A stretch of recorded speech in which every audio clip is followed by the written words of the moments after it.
Hello বন্ধুরা, কেমন আছো তোমরা? আশা করি খুব ভালো আছো, সুস্থ আছো। আর একটা নতুন ভিডিও নিয়ে চলে আসলাম।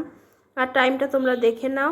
আর তোমাদের দাদা ভাইয়ের আজকে খুব মাথা যন্ত্রণা করছে, তাই শুয়ে রয়েছে। আর মেয়ে দেখো খেলাধুলা করছে। আর এদিকে আমি রান্নাঘরে তারপরে চলে আসলাম। আর এদিকে দেখো আজকে রান্না করছি আলু ঢ্যাঁড়স আর কি লঙ্কা দিয়ে ভাজা। কি বলো তো, আজকে আর কিছু করব না।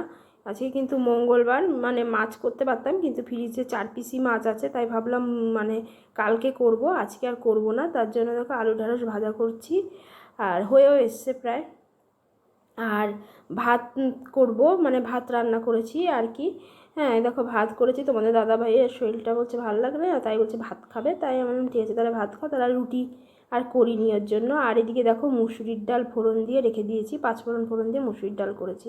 আর কিছুই সেইভাবে রান্না করব না। আর আজকে না খুব চটজলদি আর কি রান্না হয়ে গেছে, ডাল একটা ভাজা করলেই হয়ে যায়। তারপরে দেখো তোমাদের দাদাভাই দুটো গজা এনেছিল, তো সেই গজা দুটোই আর কি এখন খাওয়া হবে।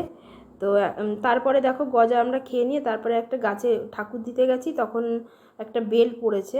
আর এই বেলটা এখন পানা করব। আর অল্প একটুখানি ভাত বসালাম, কেন ভাতে হবে না সবার, তার জন্য। চলো এই বেল পানাটা এখন করে দিই। তারপরে দেখো তোমাদের দাদাভাই এখন যে উপনয়ন হয়েছে সেই উপনয়নে দেখো পৈতেটা সে এখন চেঞ্জ করছে আজকে। হ্যাঁ, কেন রং টং মেখে গেছিলো তো আগের দিন, তার জন্য। তা সেদিনকেই করতো, তো বানানো ছিল না, তা বানিয়ে রেখেছিল। তো আজকে স্নান টান করে এসেই একবারে আর কি এই পৈতেটা আমাদের যেটা আর কি নিয়ম ব্রাহ্মণদের, তো সেই জন্য সেই দেখো পৈতেটা ছাড়লো, আর নতুন পৈতে ধারণ করলো। আর এইদিকে টাইমটা তোমরা দেখে নাও। আর এদিকে দেখো মেয়ের দাঁতটা না পড়ে গেছে, এটা পড়ে যাবে, বয়স হয়নি তাও হয়ে গেছে। ভিডিওটা এখানেই শেষ করছি। ভিডিওটা